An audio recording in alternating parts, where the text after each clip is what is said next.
welcome everyone. I will leave a few minutes for people to join. We'll start in a minute.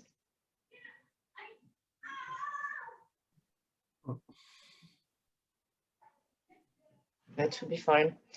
So thanks for being with us today in this session of I think it's the 4th session of our Nocturne at the School of Management and Innovation here at Sciences Po.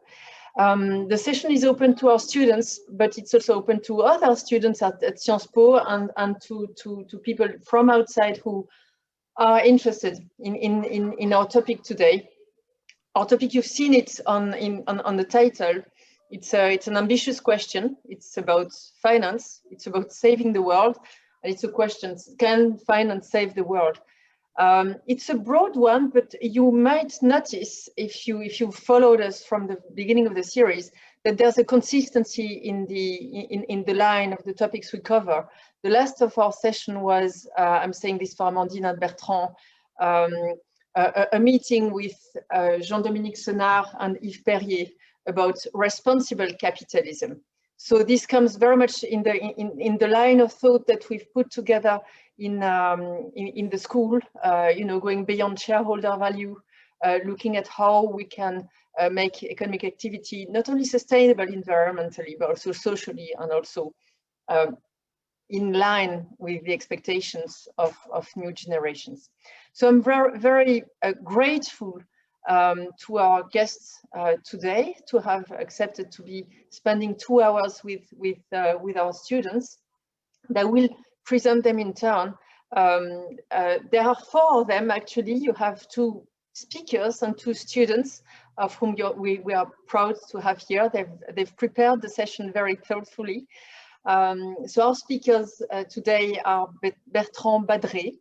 Bertrand is kind enough to give a course in the cours commun of the school, and he will give a bit of flavor about it in his words today. Bertrand is not to be presented. He has a long and well-established career in finance in international institutions, and his now new whereabouts is that he's created a fund which he will speak about, Blue Like an Orange. He's the author of many books around the same value and the same purpose, which will be the driving line of our session today. And we have in dialogue with him, Amandine Lepoutre. We are very happy to have Amandine as well among our professors this term. Amandine is leading a group of students. She might even say a few words about what she's doing in terms of project, but she's the president and founder of a think tank, which is also the coordinator of our session today, Thinkers and Doers. I like the 3 words of the think tank, equality, tolerance, fair transition. It's very active with helping firms, helping public bodies to make progress in those directions. Let me stop here because the purpose of the session is to listen to them, and I'm handing the floor to our moderators today. As I said, there are 2 of them. Dalla Koita, who comes from the Collège Universitaire and is a student in the Finance and Strategy Master in school, and Florent Delpech, who is in a double diplôme, so double master between Finance and Strategy here at Sciences Po and Super-Héros. So Florian, Dalla, the floor is yours. You have, as I understand, a few minutes for an introduction, and then our guests are in your hands. Good session to you all. Thank you very much, Mrs. Valla, and thank you everyone for joining this conference.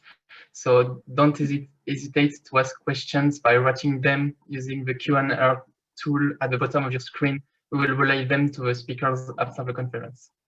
So Mrs. Lepoutre and Mr. Badré, we are very honored to meet you today for this conference, Can Finance Save the World?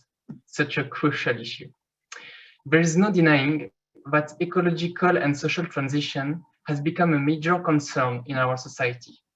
Indeed, the global warming scenarios developed by the IPCC, or GIEC in French, are quite alarming, and the harmful impact on human activities on biodiversity is no longer to be proved and could have huge social and economic consequences.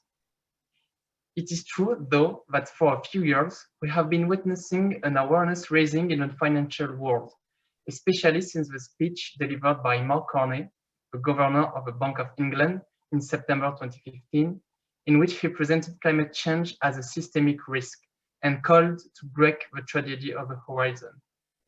Even Larry Fink, the CEO and chairman of BlackRock, and therefore the most powerful investor in the world, considers that all boards of directors should, I quote, confront the global threat of climate change more forcefully. However, still today, the structure of financial markets does not encourage companies to project so far into the future. So much so that some renowned economists, such as Michel Aglietta, explain that making growth sustainable requires to review the rules of market economics.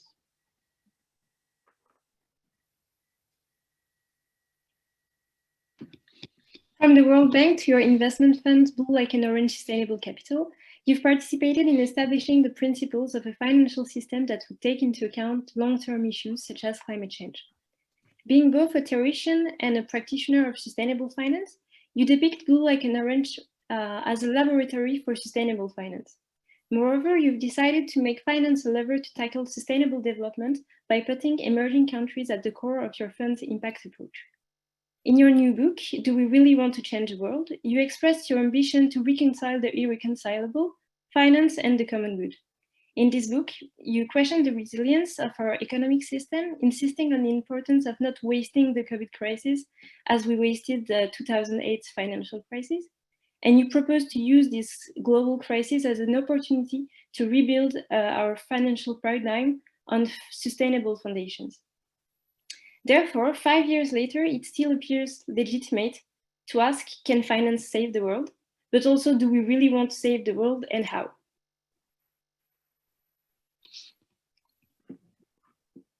I suggest that now we could start. Okay, so thank you, Natacha, for your warm welcome. Thank you, Florian, and thank you, Della, for introducing my remarks. And I'm very honored to speak ahead of Amandine. So it's a great setup for an important question. When I chose that title for the book I published 3 years ago, it was deliberately provocative. Can finance save the world? Maybe with the exception of the audience today, I would argue that 99.5% of the world's population would say no way.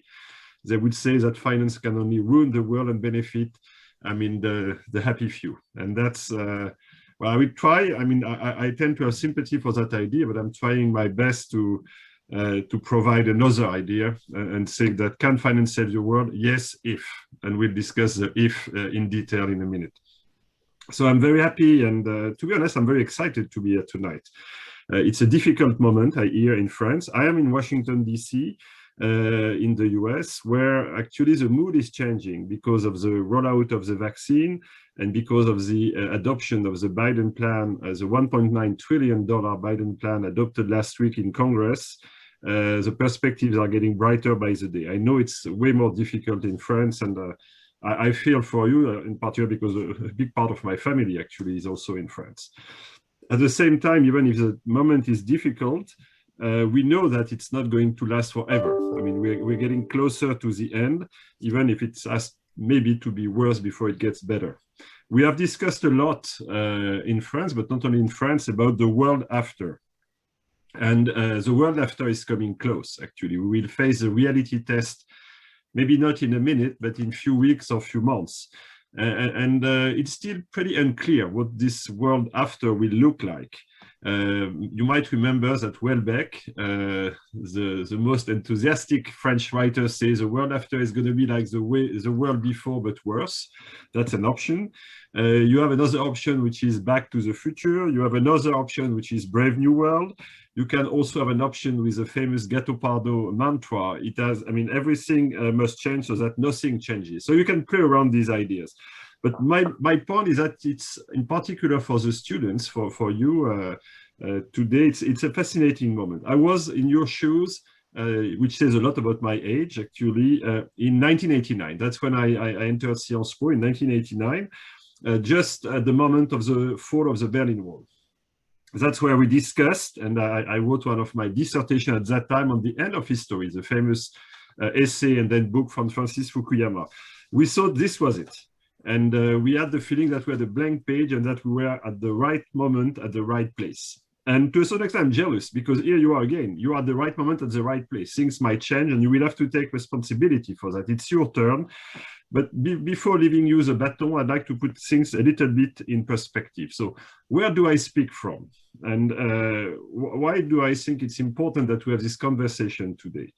In my book, Can Finance Save the World, I kind of, a little bit in an arrogant manner, self-describe myself as a Forrest Gump of finance. Because I've been there whenever something happened in finance without necessarily planning for it.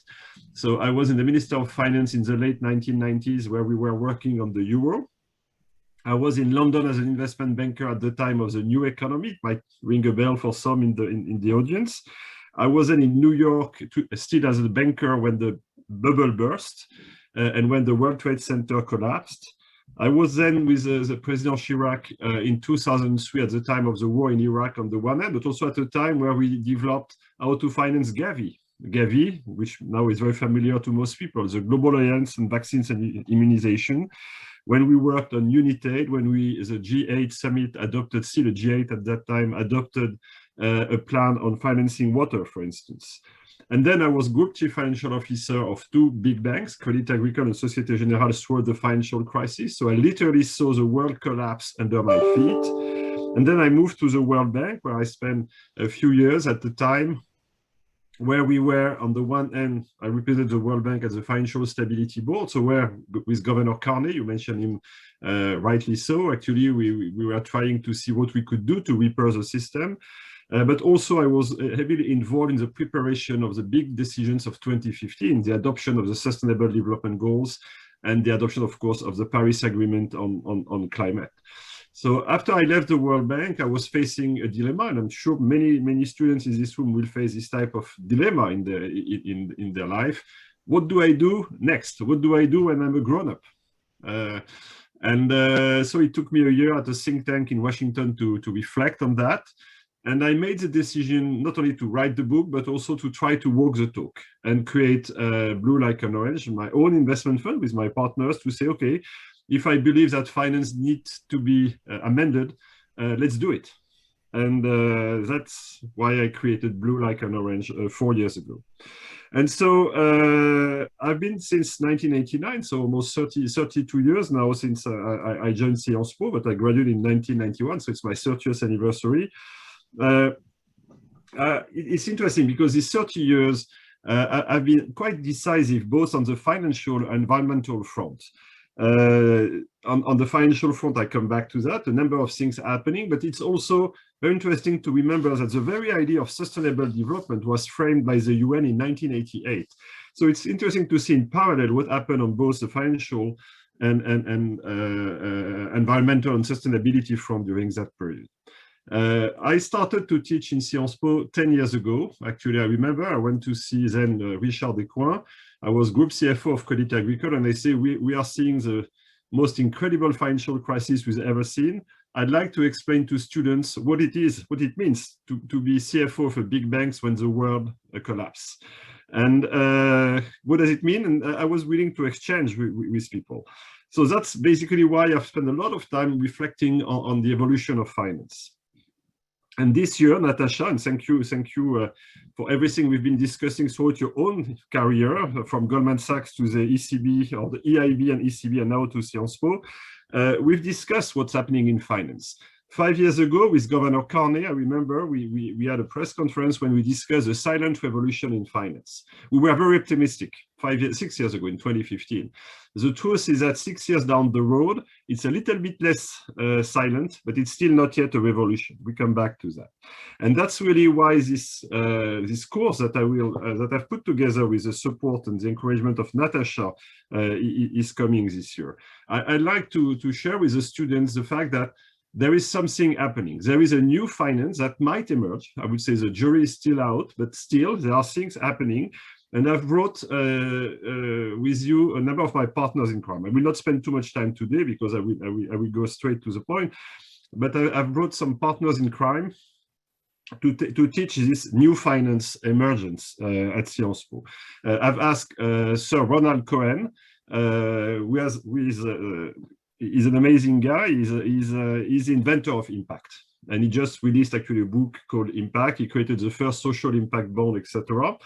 I've asked also Bruno Roche, who is leading the thinking in particular with Oxford, but he also spent a little bit of time with me actually in Sciences Po on the economics of mutuality, how to go beyond the simple remuneration of financial capital to the taking into account of human, social, and environmental capital. I think it's interesting.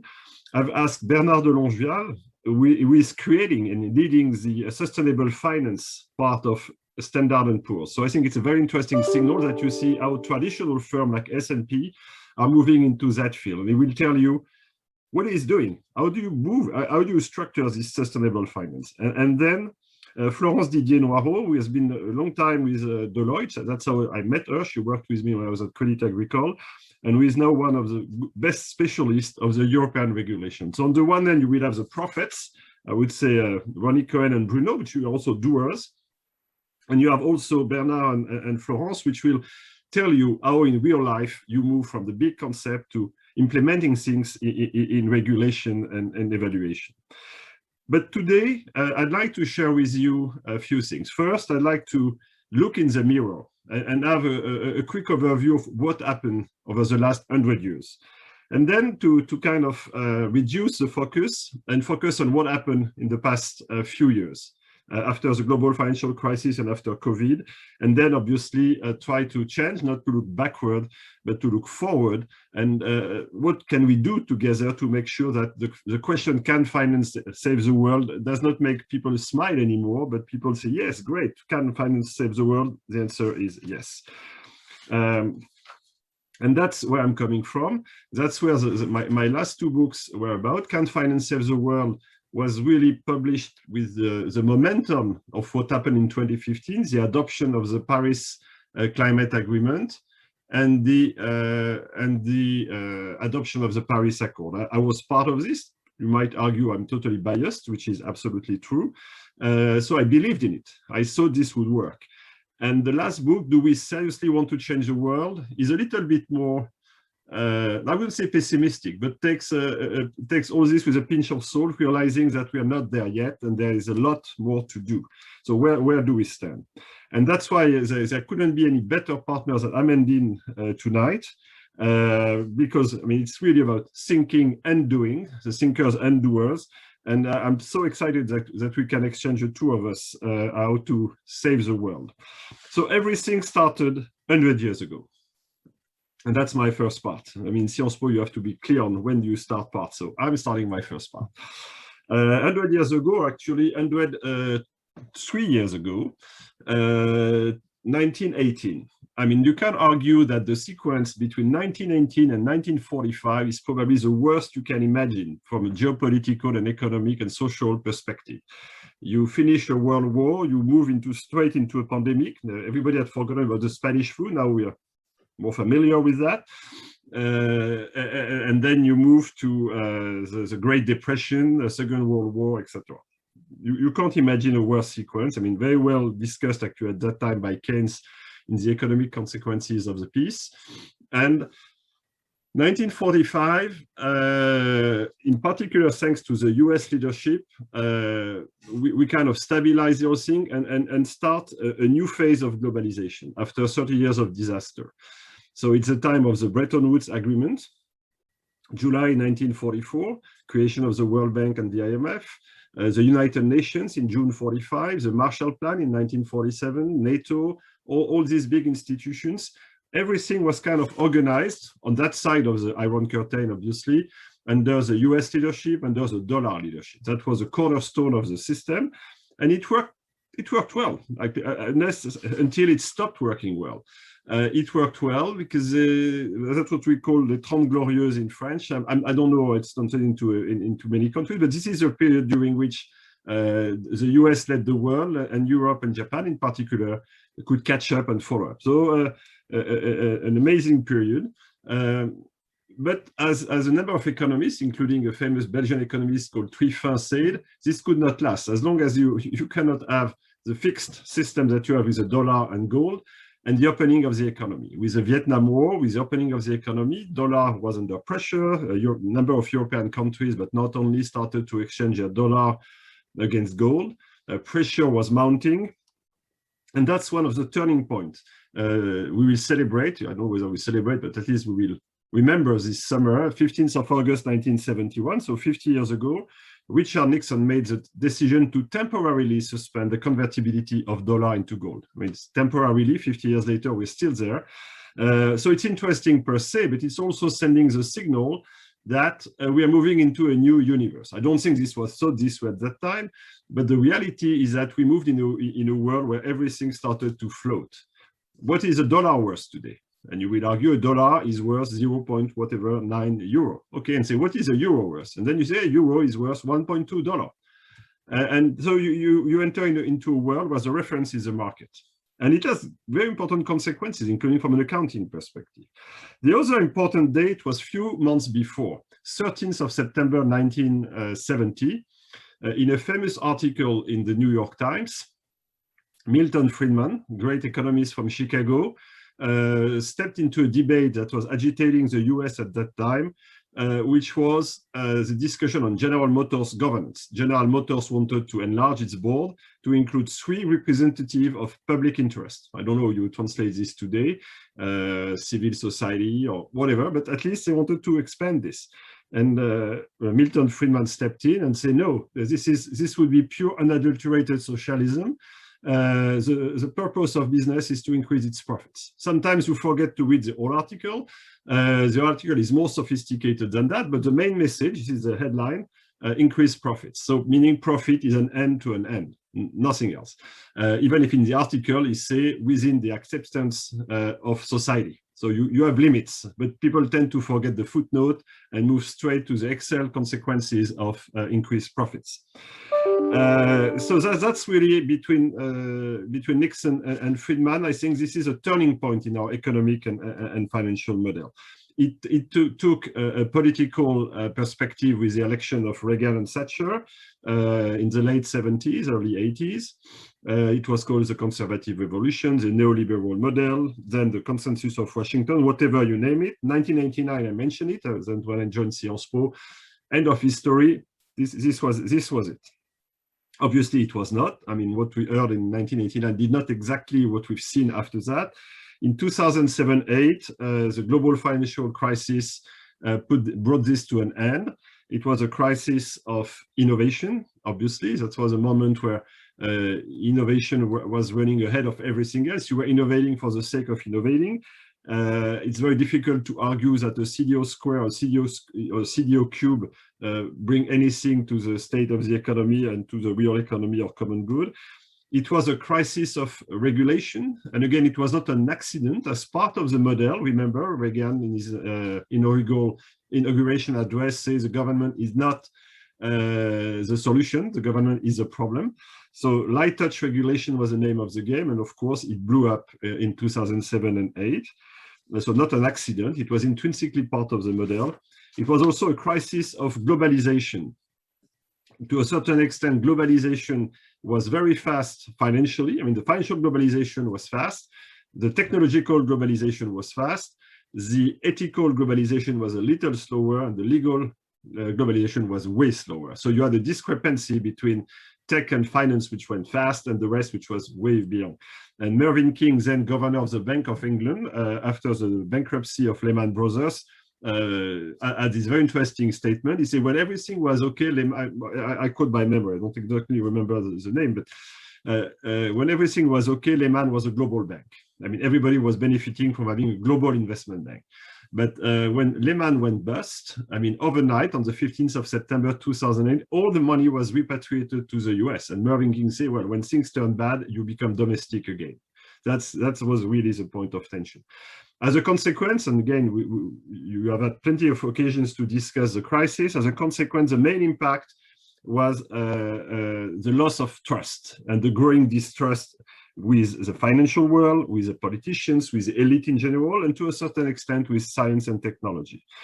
For those of you who are French, you might remember, again, even if you're a little young, for most of you at this time, during the summer 2008, so before the bankruptcy of Lehman Brothers, we were discussing the RSA, Revenu de Solidarité Active, promoted by Martin Hirsch under Nicolas Sarkozy. And the big discussion for the summer was whether we should commit 2, 3, 4, 5, 600 million euro to that new minimum income program, or whether we should roll it throughout all of France or just in selected regions, etc. Then Lehman goes bust, and we have the plan to rescue the French economy, where we mobilize $400 billion. And I remember at that time I was CFO of Crédit Agricole. I was navigating around France very regularly, and people say, okay, so we spent 2 months and we can't find $1 billion for the poor, and then within 2 weeks we found $400 billion euro for the banks. And in people's minds, the banks are the rich and powerful. And so this is it. And when I say I share this, I've said this story all over the world, it rings a bell everywhere. Everybody has a feeling that when there is a problem, you rescue the rich and powerful, and it's always the same way. What's in it for me? So that's the financial, again, sorry to be simplistic, the big picture. In parallel to that, as I say, 1988, 1972, actually, interestingly, you had the report of the Club of Rome on growth. We just show that, I mean, you could not have an infinite growth in a finite world. That was the first wake-up call. 1988, the Brundtland Report on Sustainable Development. 1992, first summit in Rio, the Agenda 21.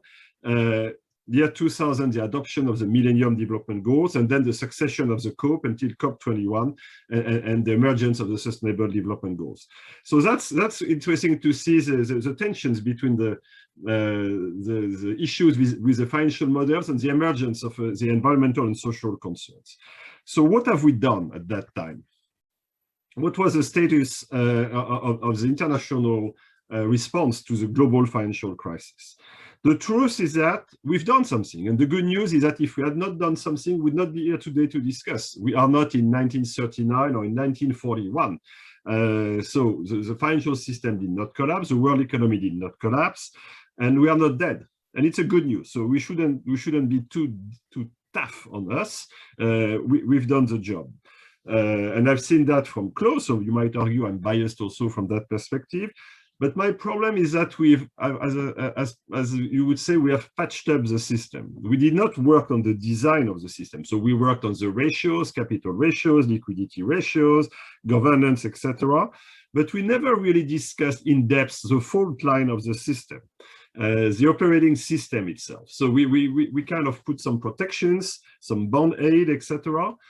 The biggest attempt was 2015, which I've already mentioned. In 2015, there have been 3 international discussions, very important. So the first one, actually, the least well-known, is in Addis in Ethiopia in July, the adoption of the Financing for Development Partnership.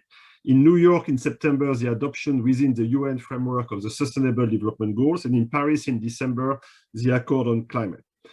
All this is great. It's very difficult to be against this, and believe it or not, everybody has signed, and now the US are back into the climate agreement. So we are all committed to that. We are all part of this. All our heads of state, all our countries have ratified and agreed on all this. So this is our official roadmap.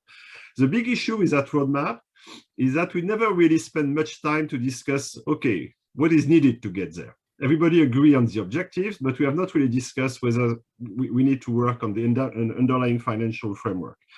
And that's what I call at that time how to move from the billions to the trillions. The global economy is worth a little less, unfortunately, because of COVID, but roughly $100,000 trillion, sorry.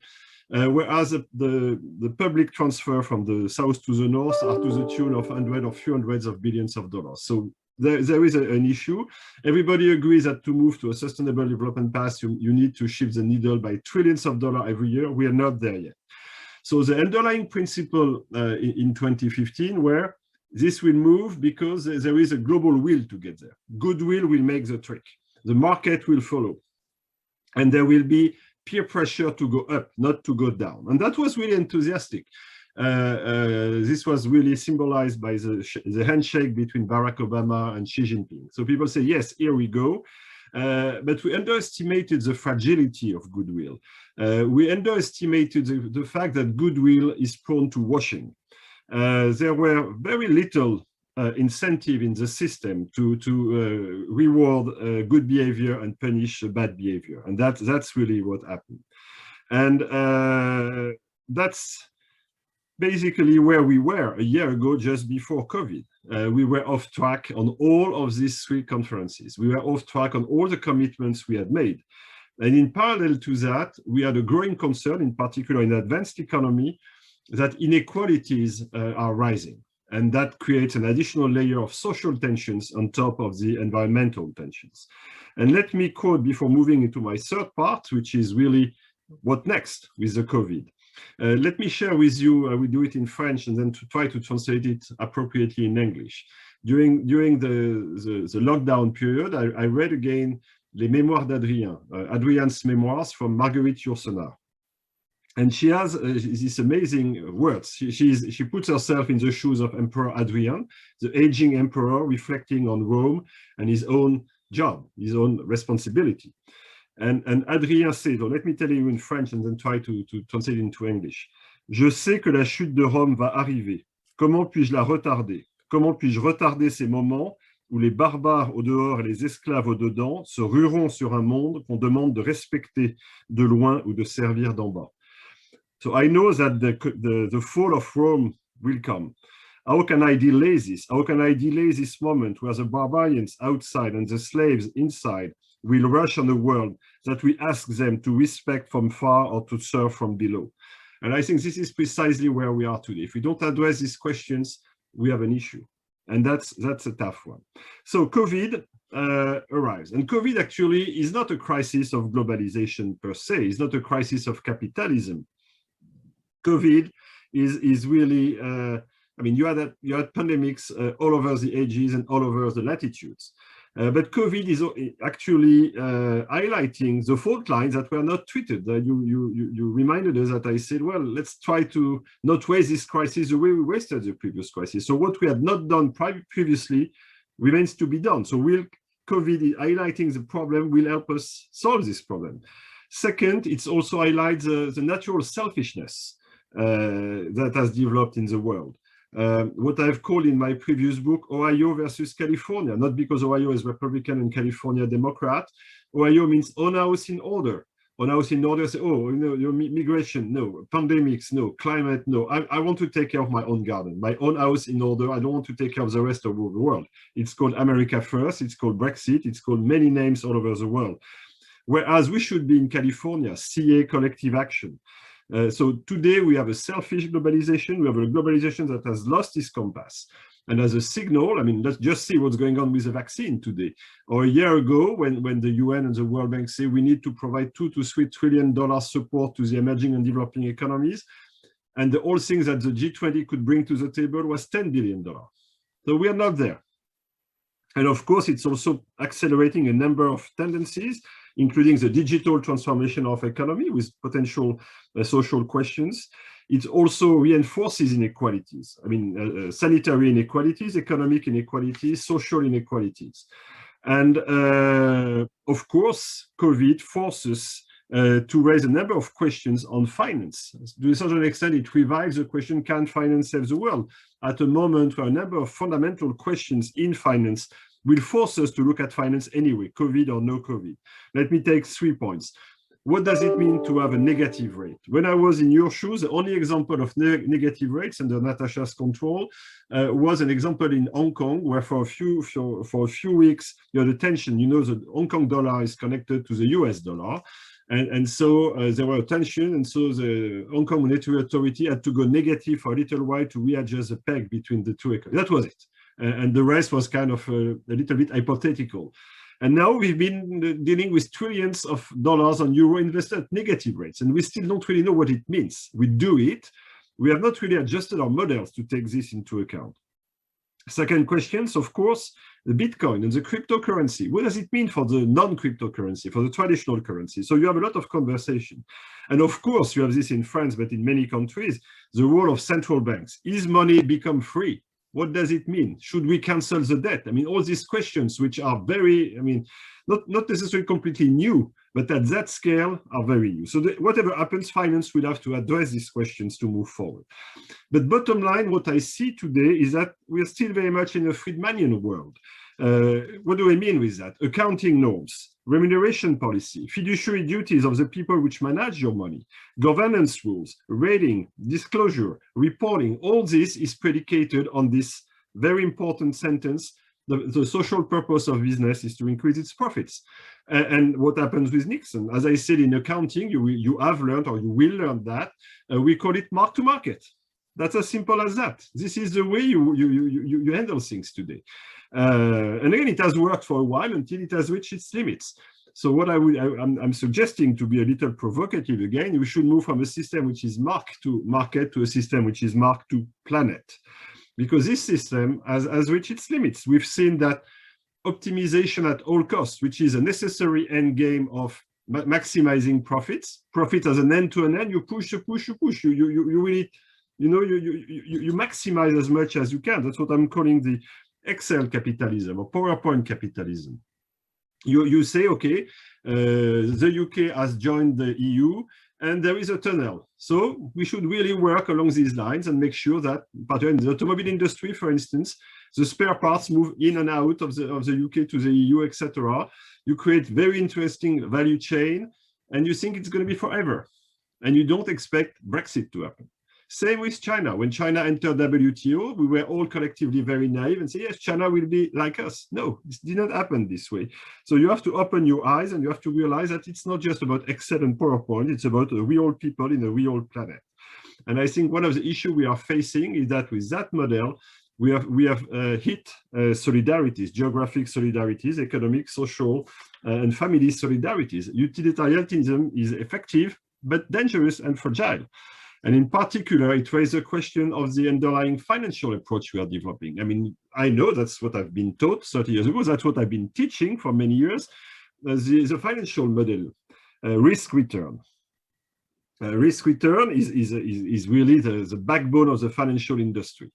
And sometimes I argue, I've discussed that with Ronnie Cohen, 19th century was really very much about return. I mean, you really, when you have a mine, you dig the mine. When the mine is over, you move a little bit further and you dig another mine, it's okay, etc. The world had no limit, so you could push the limits. 20th century, we've sophisticated that, the risk return approach.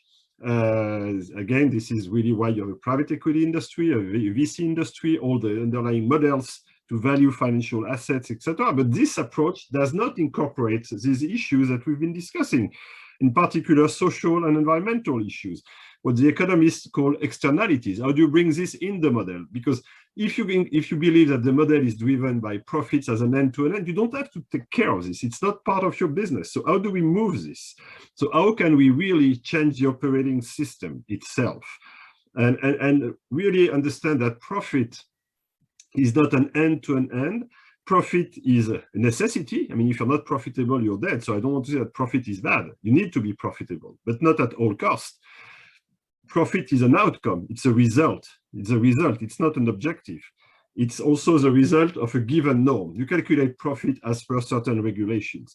So I'd like to borrow, and we'll discuss that with Bruno Roche, the words from Colin Mayer, who wrote an amazing book called Prosperity. And he says that the social purpose of business is not to increase its profits. The social purpose of business is to find profitable solution to the problem of this planet and these people.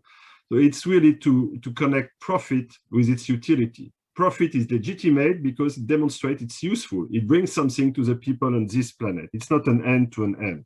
So it means that we have to open the hood, take our toolbox and work on all these rules, accounting standards, fiduciary duties, everything I've listed. And this is about measuring performance, not measuring profit. It's a different story. And performance must be understood in a broader perspective.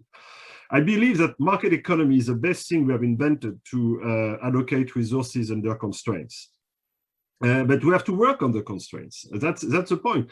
And the way water goes straight when you don't frame the water, we don't channel the water, the market economy will go straight if you don't help it. And how do you help it? You help it because you call on the market and you call on the rules. How do you call on the market? It's you and it's me, as consumers, as investors, as staff, as entrepreneurs, as civil servants. What do we expect from our economy? We are in control. It's not the economy which is working for itself. The economy is working for us.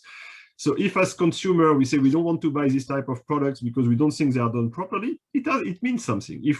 I remember when I discussed with Paul Polman, we undertook a significant change at Unilever, but I discussed that with many other CEOs since. If you want to attract talent today, you better offer something. I mean, I'm sure Amandine will reflect on that. You better offer something which is attractive. People will not go to Unilever 20 years ago because they think it's a company producing soaps that are polluting the rivers and the oceans and producing plastics. So if you don't offer a perspective, you will lose on talents. And of course, you will lose, you mentioned Larry Fink, you might lose on investors. So the market has a say, and we should never forget that. You are the market. It's not they, it's you, it's me. And on the other hand, of course, we have to work on governments and public authorities to discuss the norms and the regulation that needs to apply. And so basically, I believe that if you work on market and regulation, and if you work on the underlying financial model, we can get there. I think market economy is a very powerful tool. And so if we move from risk return to something that Ronnie and I call a risk return impact model, so we kind of complexify a little bit the financial approach. It's not very difficult. I mean, the risk return is already pretty sophisticated. So we make even a little bit more sophisticated. It's probably a 10, 20 years work period. It's a long time because it's tough. It's not very exciting. I discussed that with a minister. We say, do you see me going on a primetime TV event to discuss accounting standards? Well, I said, maybe not like this. But yes, this is important. This is really important at the end of the day. So what makes it a little bit difficult, besides the fact that it's a little boring and technical, is there is no master of the world, like in 1945, the US, or in 1980s, the Anglo-Saxon. I believe, though, that Europe has a particular role, even probably a key role. I mean, Europe is doing a lot of things today. We can discuss about these are the appropriate things or not. You've heard about this. There was the release of a new directive on non-financial indicators. You have the taxonomy, the Green Deal, etc. So I think Europe is leading the pack. The US are moving, actually. Joe Biden actually has instructed its administration to move in that. The Treasury is appointing people, the SEC, etc. So it's very interesting to see that the US are following.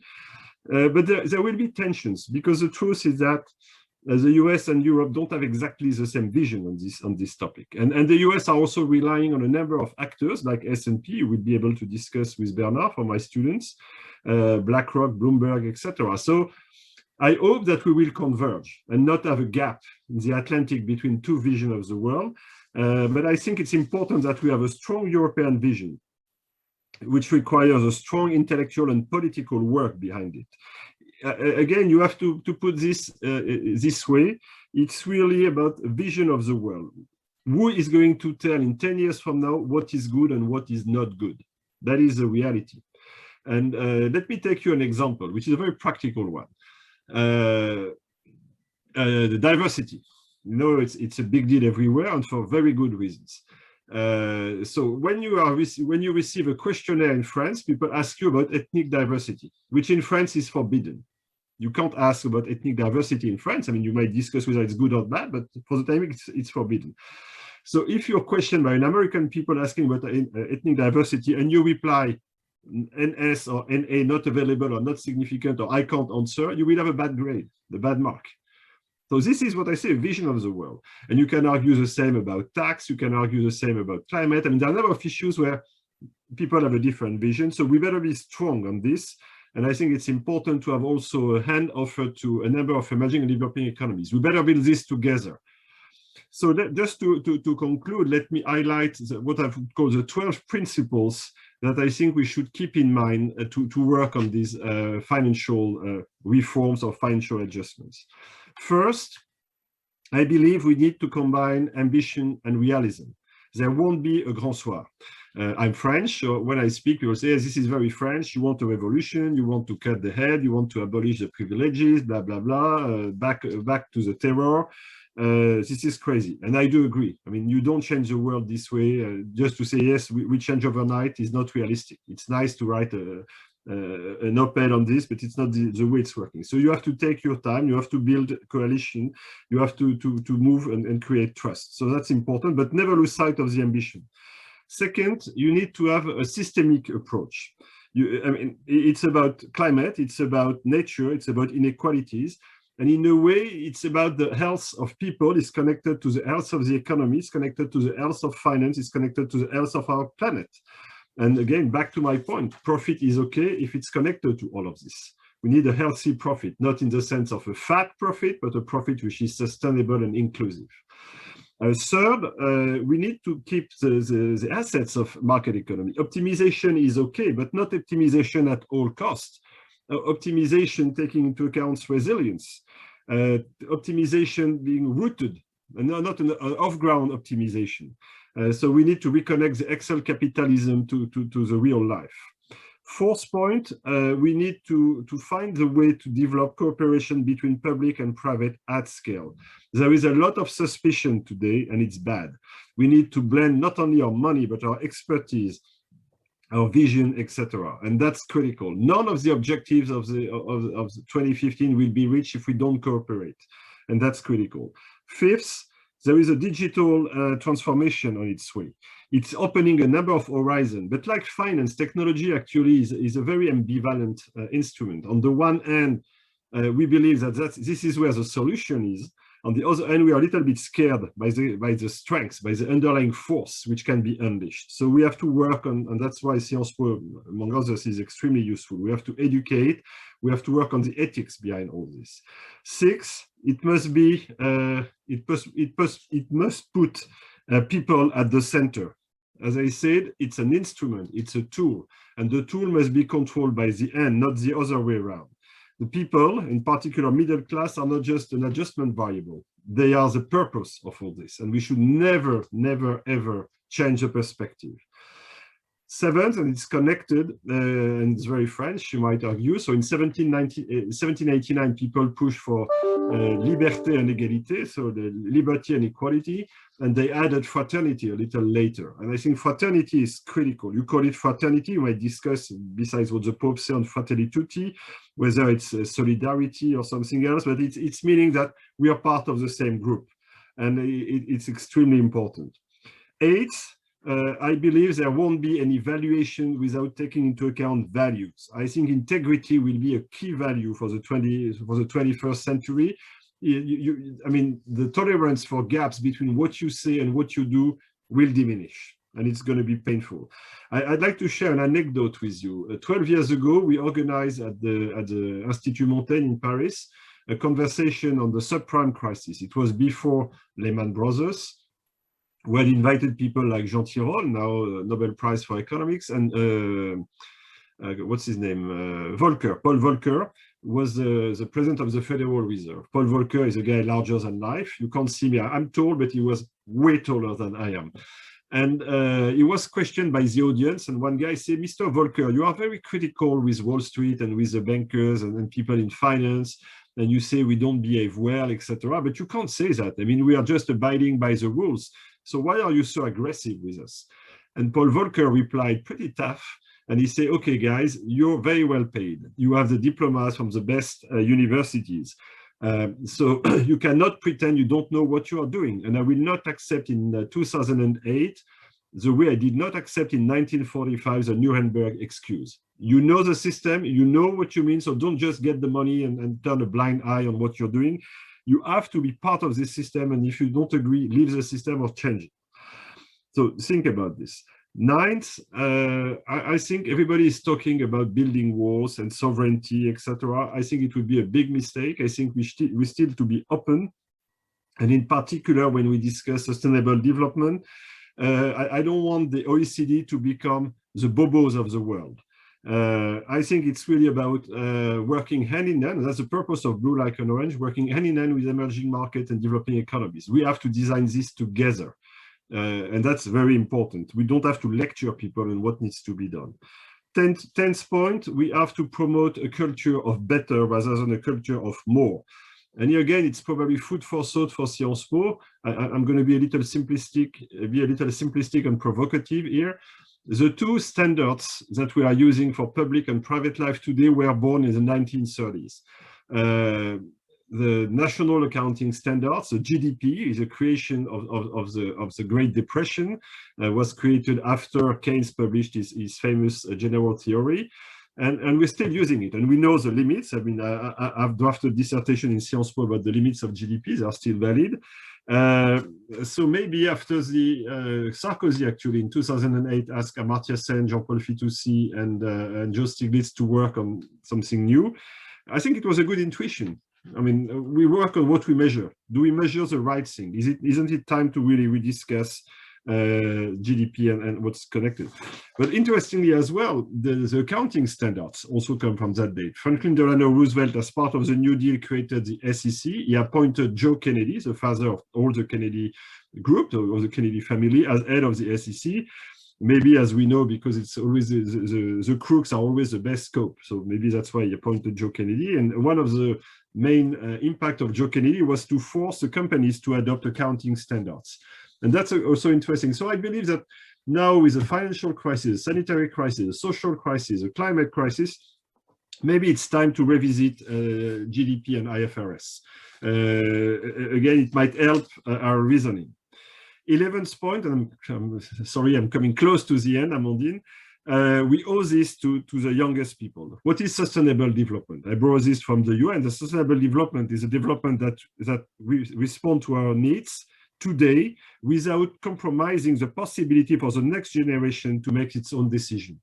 So it's making sure that we are doing things today that prevent not the following people to do their own decisions, and so on and so forth. And that's what we owe to the people. And the issue today is that we are building up financial debts, we are building up environmental debts, we are building up social debts. I think we should also provide some keys to manage this to the young generation. And last point, it's not about putting together a book of recipe. The point is, and I will borrow this, I've used that quote ad nauseam. Actually, I think it's an amazing one, from Tolstoy in War and Peace. Everybody wants to change the world, nobody wants to change himself. And it will not, nobody will force you to move to a sustainable world. It's up to you to start making the decision. It's difficult. It's very difficult for me. I mean, I'm blamed by my kids whenever I forget to put the things in the right garbage box, or whether I still drink water in plastic, for instance, and so on and so forth. So it's important that it starts with us. If we don't change, nobody will change for us. And just to conclude for we all this time, let me conclude with two literary quotes. One is from Jean Giraudoux, a French writer, which is probably out of fashion today. Jean Giraudoux was pretty famous in the 1920s and 30s, and he wrote a theater play called The War of Troy Will Not Happen in 1935, if my memory is correct, which is a discussion between Ulysses, Odysseus, and Hector prior to the War of Troy, prior to the Second World War, where the two discuss and try to see whether it's possible to avoid a war. And as we know, of course, the war happens. And Odysseus said to Hector, the privilege of the grands, so the privilege of the rich and powerful, is to believe they can watch the catastrophe from their balcony. We are the balcony, and we just cannot stand there, because we know that when the catastrophe happens, the balcony will also collapse. So it's our responsibility not to be spectator, but actor. And the last one is a quote from Theodore Roosevelt. I know he's a little bit out of fashion today, in particular because of his behavior vis-à-vis colonialism, in particular Native Americans, but still, he was the youngest ever American president. He epitomized a progressive era in the US. He's less well known than his little cousin, Franklin Roosevelt, but he did a lot of stuff, including creating the Park Administration, the first consumer protection agency, or dismantling the big conglomerates. And he was blamed for being too revolutionary. And he said, I'm not advocating revolution. I'm trying to prevent the revolution. And I think this is our duty today. I'm not advocating to cut heads and the revolution, but I think if we don't change radically the way we operate, we might have a pretty tough awakening, and maybe sooner than we think. Thank you very much. And sorry, Amandine, I've been a little too long. Not too long. So Thank you so much. Natasha, you want to talk? No. Okay. So first of all, of course, I would like to thank you, Sciences Po and the Management and Innovation School for the invitation. Thank you, Natasha.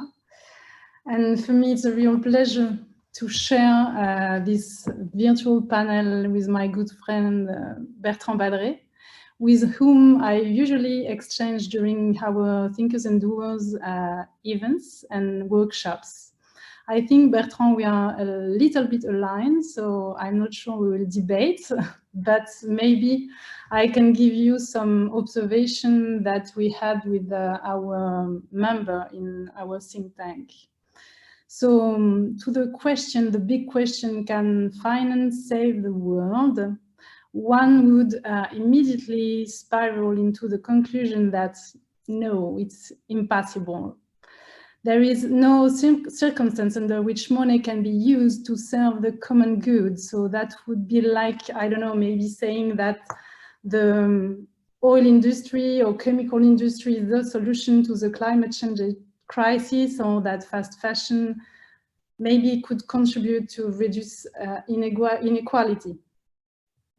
So it's easy to say that, and I want to reassure the organizers of today's conference right away. I don't have any particular aversion to finance, but like everyone else, I have very strong images or conviction about the financial machine. So in a couple of words, perhaps, I would like to tell you today why I consider myself to be an observer.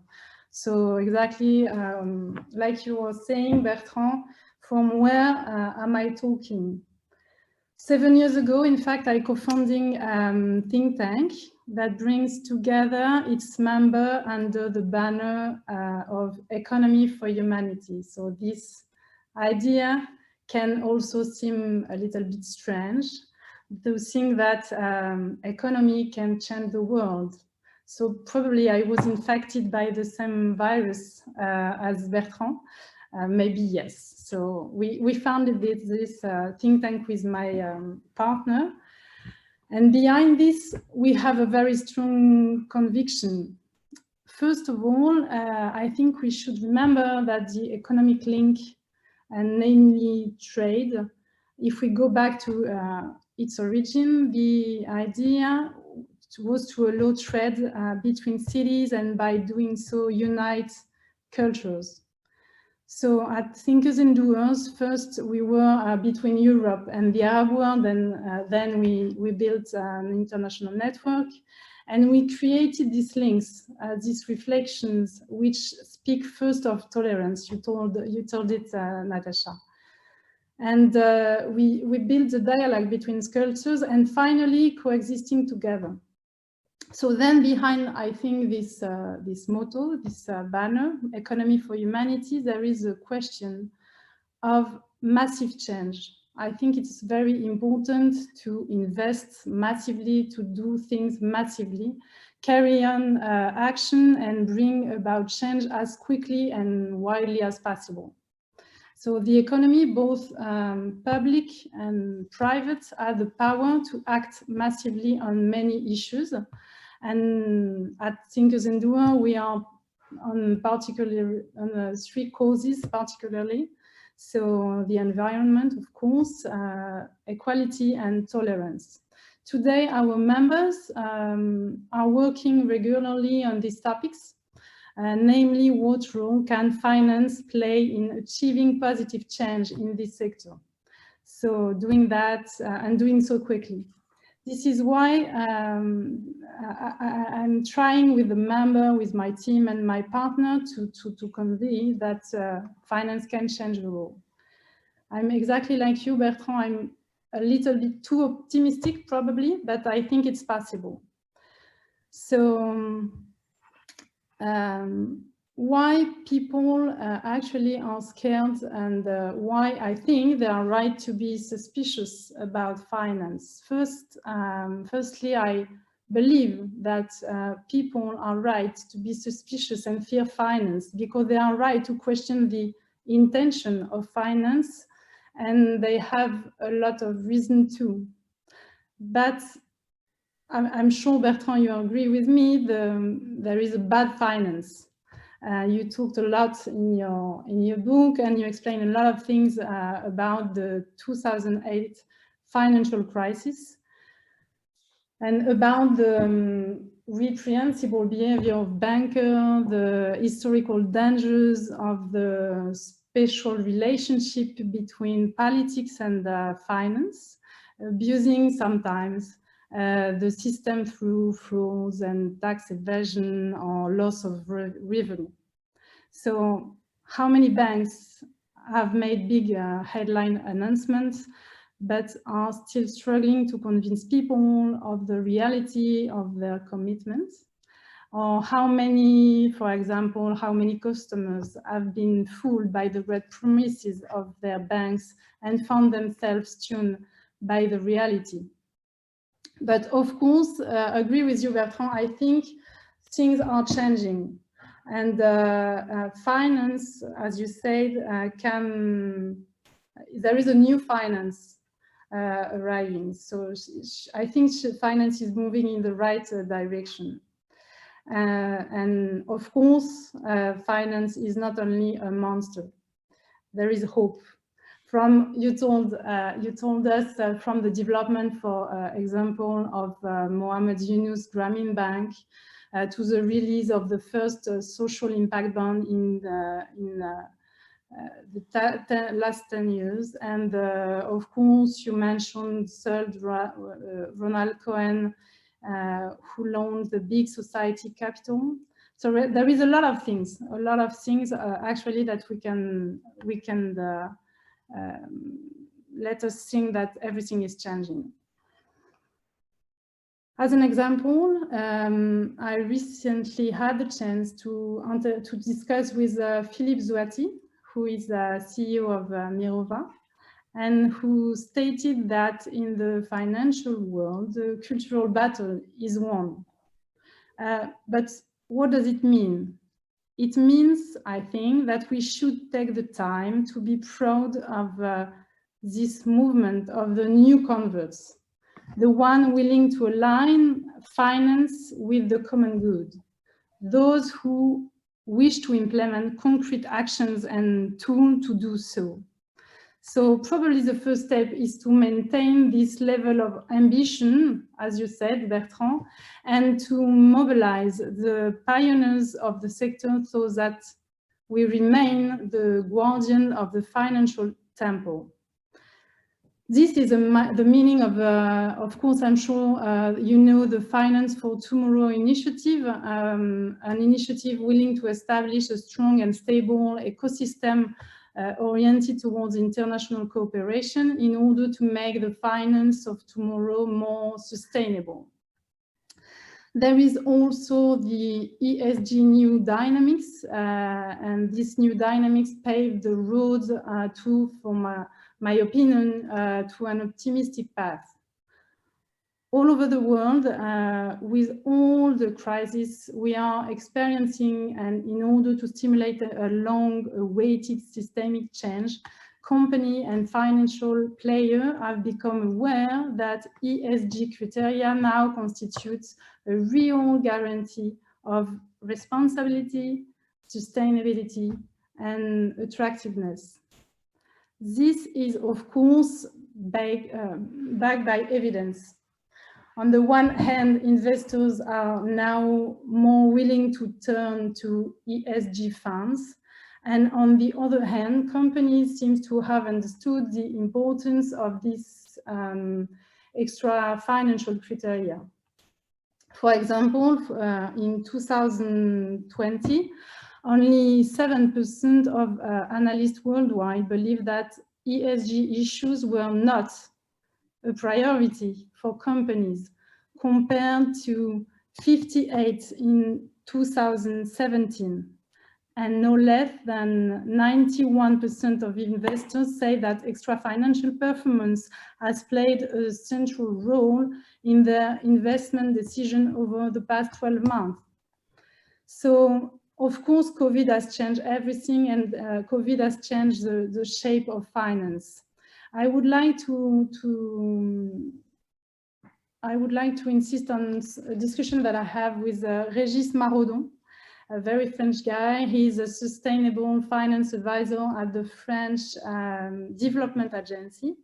And I would like to read the quote of this guy: "The crisis of 1929, as well as the 2008 crisis, was not created by finance, but by the repercussion of human errors of judgment of the situation." I think it's very important. So what do we think about that? Firstly, nowadays, during the COVID pandemic, finance is an essential sector for the economic reboot. Economic and financial credit, I think they are the new oxygen. So we might ask yourself, for example, what project succeeded thanks to finance, more than you think, from maybe wind farm requiring solid investments to health infrastructures, but also to the financing of research for our upcoming challenges. So today, finance must be directed towards the future, namely food and water for all, achieving biodiversity or climate change objective. This is also the case for, I think, social infrastructure in order to improve the quality of life of population. On this matter, I recently had the honor to discuss with Olivier Noblecourt. I think you know him, Bertrand. He's actually the director of sustainable local investment at Meridiam. And he was previously, and it's very interesting, I think, he was previously the former delegate of the French health minister for the fight against poverty. And he was insisting on the fact that we are currently experiencing a momentum with the COVID-19 crisis, and the occasion is perfect to come up with innovative models, and especially on the social level, not only on the environmental side. So he said we need to create new models. And in this sense, investors have a major role to play, since they have the financial resources and skills that allow a convergence of interest between public and private actors. So just like him, that's why I'm talking about him. Just like him, I think that there is an upsurge of issues and acceleration. We have to make this crisis level to change the engine and redirect it towards more sustainable efforts. So I think we have heard this multiple times before, but this crisis is maybe a second chance. I don't know if I can use this word. A train passing by that we must not again miss. So finance, Bertrand has explained it, can change the world. And if and only if we rethink our tools, our models, our methods, and the consequences they carry. On this point, I think I also think about how to precisely follow our company's commitments and the importance of not forgetting sanctions. What should we do about companies and banks only speaking about it, but not actually acting and doing things for real? Even worse, what should we do about those displaying virtuous interest and who behind curtains invest in fossil fuels, for example? What's the legal arsenal in this area? Accountability. I think accountability is key now and here. At a time when young people like you behind the screen are more than ever involved in the climate, when the state's inaction on climate issue is considered illegal, it is urgent to hold companies accountable for their commitments if they do not want them to become the new public enemies. They could be, I think, the next offender for the next affaire du siècle. I'm sure you know about that. And there is one more thing, sorry, I don't have 1, 2, 3, 4 parts, and the point as well explained by Bertrand, but there is one thing I would like to insist. It is a cultural dimension, actually, it owns. There is something that I wanted to emphasize with you today, and something we work a lot with the member in our think tank. I am convinced that finance is, of course, a concrete tool to be adopted, and we should all believe that this evolution is within our reach. But to achieve this, we must not only think and reflect on these issues, but most importantly, we must do. In doing so, the relevant actor and those concerned must be honest. Bertrand, you talk about integrity. I would like to talk, it's quite the same, but it's for me about sincerity, and put sincerity at the heart of the financial discussion. For example, I'm sure you have read this book about Malcolm Gladwell and his famous tipping point. So he presents in the law of the few. The law of the few is also called the 80-20 rule. And this is the idea that in any given situation, roughly 80% of the work will be done by the few of the 20%. So if a tiny percentage of people change their value system by, once again, placing sincerity at the core of their behavior and change the way they act, they can have a great impact on the majority of the population and create a paradigm shift. So to all of you behind your screens, I think we need to start talking about values again. It's not about tools, it's not about only method or sanction. I think it's about values, talking about behavior, talking about knowledge, and finally talking about integrity or sincerity. I think we agree, Bertrand. And only then will we succeed in facing the challenge that is before us. This is what will keep us on the right track for the future. So I think it's up to you too today, the soon-to-be leaders behind the screens. So you have, not only you, Bertrand, you have been raised these issues in the street, online, and you have strong, I think, strong conviction, because I met some students in the seminar, and I saw that you have strong conviction to change the situation. So thank you for your time today, for listening, and of course I'm open with you and Bertrand to any question you may have. So thank you very much, Mr. Badré and Mrs. Lepoutre. So for all the participants, you can ask questions using the Q&A tool at the bottom of the screen. So we will transmit them. Maybe I have a question. I want to talk with you with something we see in the news. It's and I think it's a case in point. It's the case of Danone.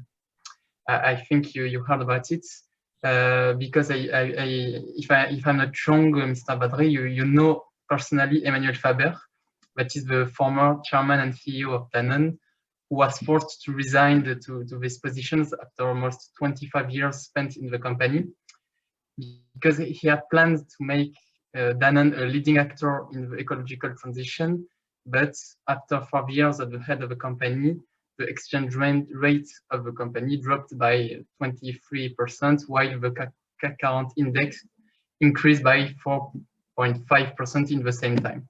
So what's your opinion about the situation? Do you think a CEO can neglect the shareholders, even if he wants to invest in corporate social and responsibility? There are a number of questions in your question. So there is a specific case of Emmanuel Faber and Danone, and as you say, I'm close to Emmanuel, personally speaking. I mean, he invested in my company in his personal capacity. So as you can imagine, I'm grateful for what it means. So I don't know, obviously, all the details behind what happens to Danone, but Emmanuel was a symbol, he was a visionary, and I've always supported his vision, and I think it's important. I don't think anybody ever implies that being responsible means being less profitable, etc. So again, this is a conversation that the board should have, and I really hope that what happened with Danone will not lead to a broader conversation on the world is black and white. I mean, it was interesting to see, despite all the turbulences around this, that the board issue a commitment saying they still remain linked with the decision to be an entreprise à mission. They will continue to stick to that. So this is, for me, the real test. Because if effectively in the coming weeks they change course, that will mean a lot, besides the personal question. So that's really what is important for me. I think, as I said, profit is a necessity, but what is interesting, besides the Danone case, and there are other cases, is for people, as Amandine says, it's not one or the other. I strongly believe that today, when you have this holistic approach that I mentioned, not only you can improve your P&L, your bottom line, that's point number one. Maybe it takes a little bit more time than you know, pressing the lemon and trying to extract as much value overnight as possible. But if you put yourself with some perspective, I think over time your P&L will be better.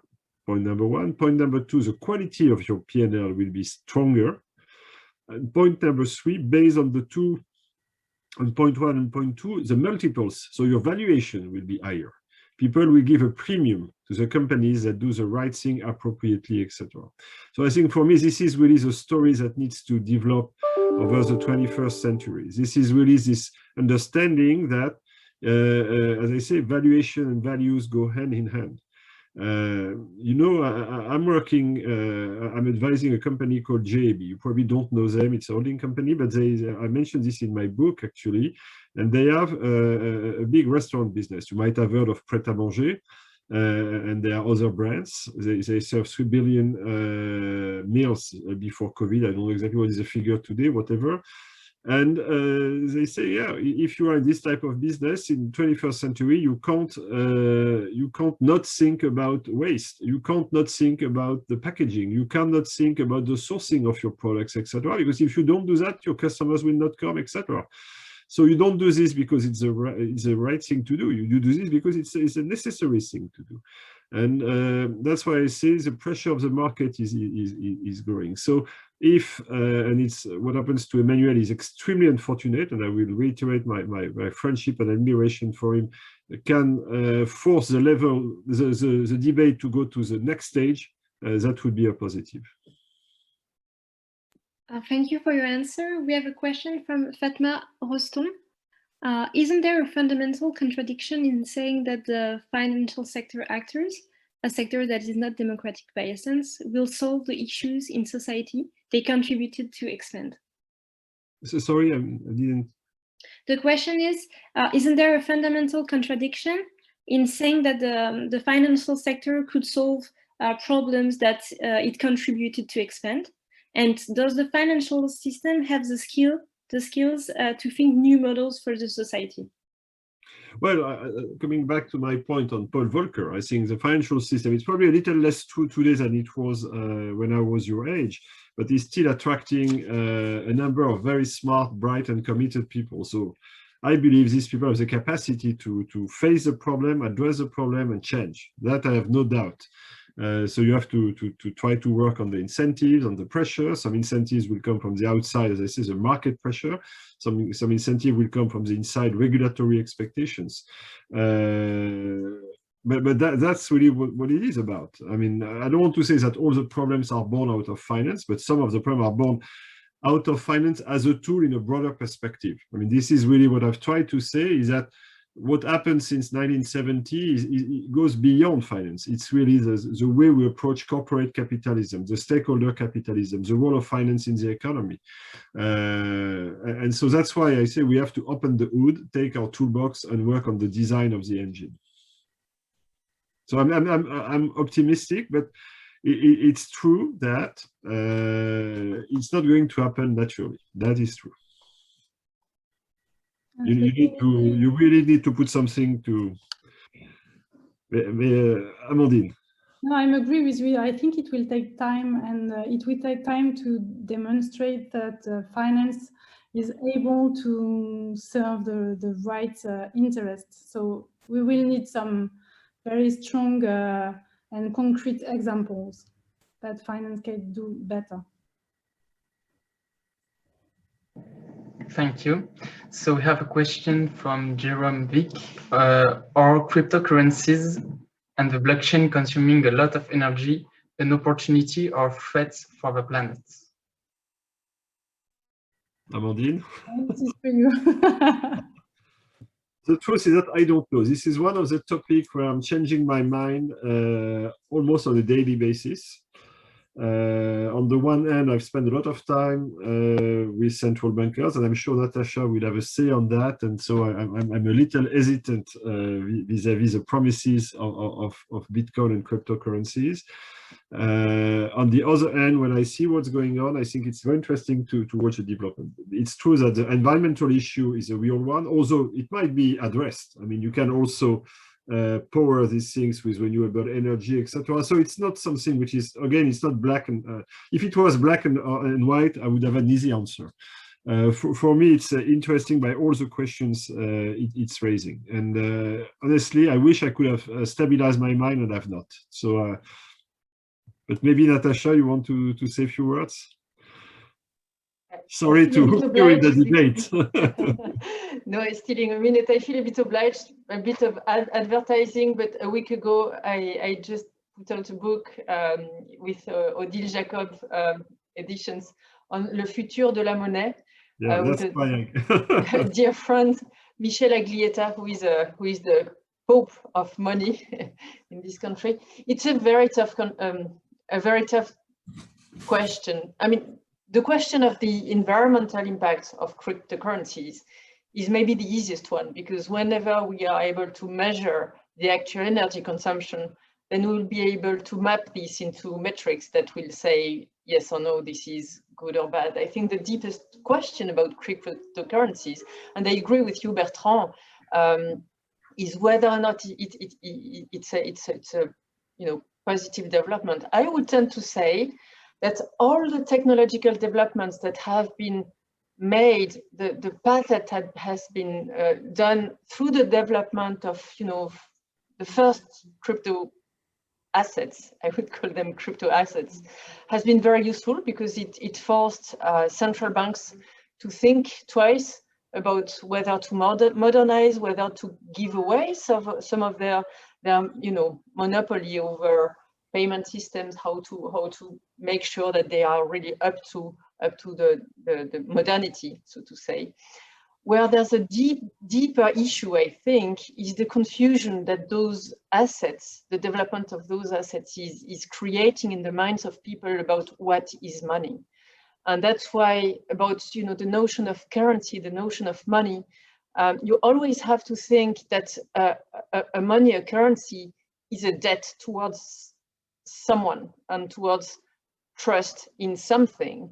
And the currency, a fiat money or a currency attached to a sovereign issuer, to a state, has the backing of, the credibility of that state and the credibility of the central bank that issues that money. So you may ask, well, now that central banks are expanding their balance sheets and creating a lot of liquidity, you don't want to trust them anymore, because you don't know what the value of a euro or the value of a dollar is. But at the same time, those assets are a bit, are backed by nothing. It's not that you own an equity, a piece of equity of something. It's not that you're a creditor towards someone. It's something that can, the value of which can go to zero. And I think the financial stability dimension is missing really in the debate. But I think it's great in terms of pushing, you know, central banks to think about developing a payment system. The privatization of some of those elements is also worthwhile, I think. So good to debate about it. But sorry, I think it was not really the question, but I shut my camera now. Merci, Natacha. We now have several more questions. We have the following on the topic of aligning European and US interests on creating long-term sustainable value. Isn't the big challenge the race against China? Isn't Europe naive now to think the US can be aligned with such long-term ambitions? It's a big question. And as I said, and I will let Amandine complete on her own. As I said, it's about what is good and what is bad, because this is what we mean non-financial. In 20 years from now, will a sovereign fund from the Middle East invest in a company A in Europe or in company B in Europe or company C in China just based on finance? Probably not. On financial returns, probably not. They will choose also the non-financial indicators. And the non-financial indicators are representative of a world vision. And the question is whether we will have different blocks. So European vision, an American vision, a Chinese vision, an Indian vision, a Nigerian vision, a Brazilian vision, etc. Will we be capable to have a global vision? Honestly, I doubt it, but I hope we can get to there. Will we be able to have a Western vision? By that, I mean the US and EU, which are still the two financial locomotives in the world. Or we will have a split between the US and the EU. And for me, it's a very important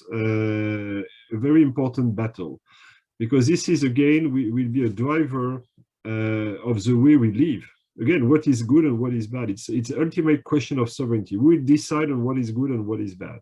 It's not just to decide whether the way you produce electric cars is better with Tesla than with Renault, which actually might be a question in 10 or 20 years from now. But as I said, it's a question on how do you appreciate diversity? How do you appreciate the representation of staff in the governance of companies, for instance? How do you appreciate gender? How do you appreciate, I mean, the biodiversity? All these issues are really difficult ones. So my real expectations is that Europe is capable of preserving its lead and be able to offer a hand to the US, and that they work together, and that we do not enter into a business competition around norms. But honestly, I think this might be the outcome as I see it today. Amandine, I don't know whether you have a view on this. And of course, China is a third in the room, actually. No, I think it's, the question is about a battle about values. So this is what we were talking about, Bertrand, and it's a battle about the vision of the world we want for the future. So I think it's a very important thing, and we have to be very careful, actually. So what we want to build and what values we want to promote. So I hope Europe won't be naive on that, and I hope really that Europe will be strong in this battle we are actually living. Thank you. We have a question from Aurélie. Finally, you say that finance is just a tool, but what about the link between growth and finance? And do you think that we should continue to finance growth with debt we cannot repay? Well, that's another question for Natacha, I believe, that I will try to We have one more hour. Sorry? We have one more hour. Probably 1 or 2 more hours. Yeah. No, but of course, as great Sciences Po students, you very well know that the integration of finance into economic models has been one of the big task since Keynes, actually. That's and it's not over yet. And that was part of the big things discussed in 2008 and 2009. I mean, what is the impact of the financial dislocation on economic growth, etc. So there is definitely a link, and how to incorporate this in our model I mean, we made a lot of progress, but it's still continuing to move forward. The way, as Natacha probably discussed with Michelle in her book, not only finance, but the role of money in the system is still something very, very interesting. Then there is another question on debt, which is also a big one. And for me, it's a big question because I've created a debt fund. I've not created a private equity fund, I've created a private debt fund. The issue with debt is that you have, when you take a macro perspective, so what is the level of debt in the world? I mean, there is one certainty, it has increased dramatically over the past 4 years. I mean, this is really linked with the opening of borders, with the Washington Consensus, with the free movement of capital flows, etc. It has really pushed up growth since 1980. That is for sure, public and private debt, and including the leverage of financial institutions. So, so there are questions about that. The fact is that debt is not necessarily, as we know, it's not only the debt per se, but who is borrowing and to do what. And they are very separate questions. What I'm doing with my fund, to take my example, is that I'm providing debt finance to entrepreneurs and mid-sized companies which don't have access to debt. So on the one hand, I feel bad to contribute to the indebtedness of the world. On the other hand, I feel good to contribute to a right indebtedness of people which will create value with that debt. So that's really a different perspective. That's where you move from the micro to the macro. Then you come with a big question, which is debated in France in particular, but not only, about the central bank policy and public debt, which is really something which, like for me, like the crypto is questioning our relationship with money. And this is, at the end of the day, a question of trust. It's very difficult to model at what time people stop trusting the central banks. But this is really what it is about. As long as you trust money, it's okay. And the minute you don't trust money, it's not okay. But you can't say on the 19th of January 2031, people will stop trusting money. We don't know. And when you realize, it's going to be too late.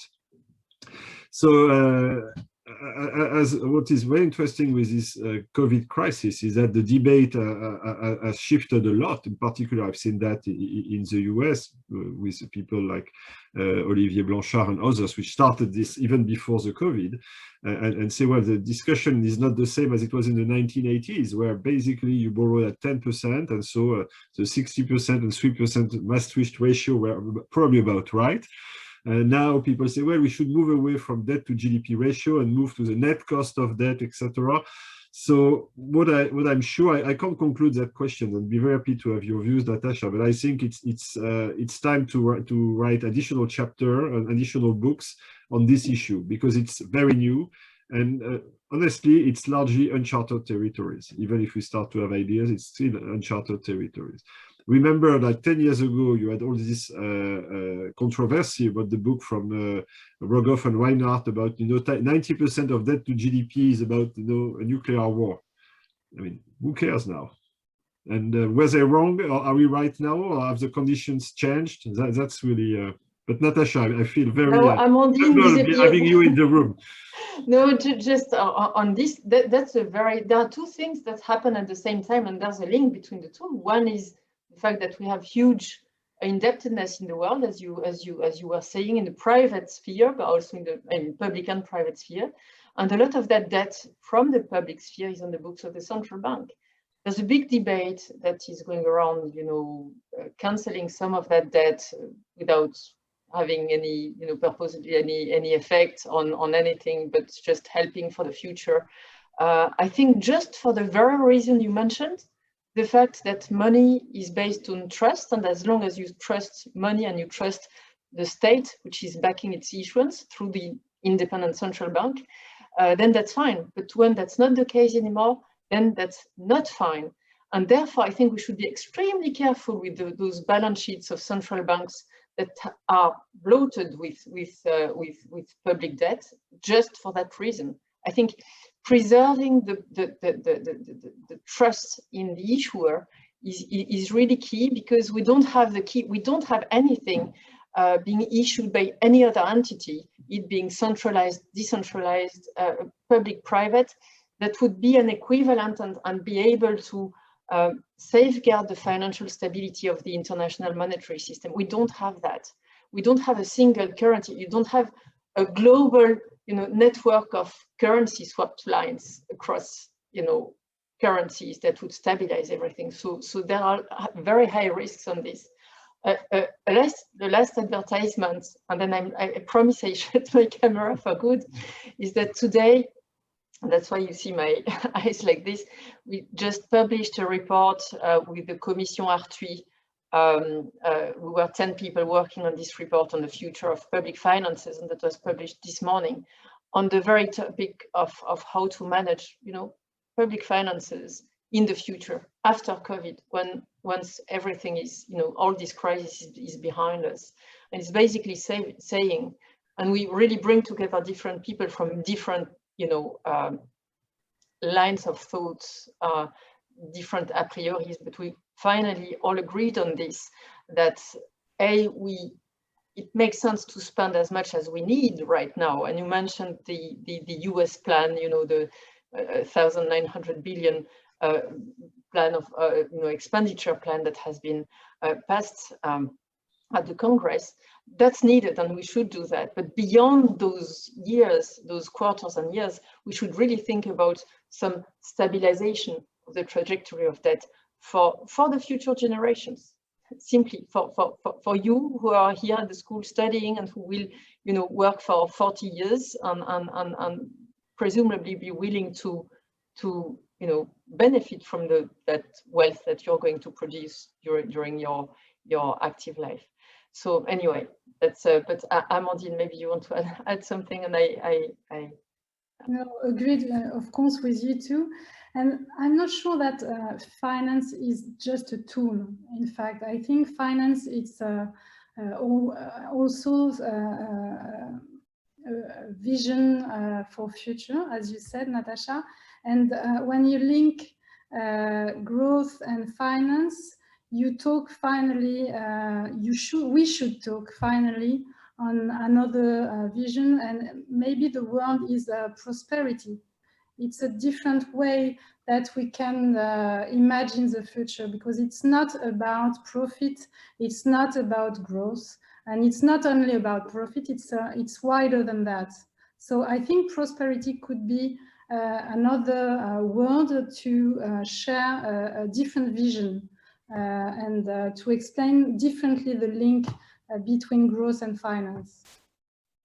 But I think what you say is important, and again, that's what makes the discussion about finance difficult with a number of, including public policymakers.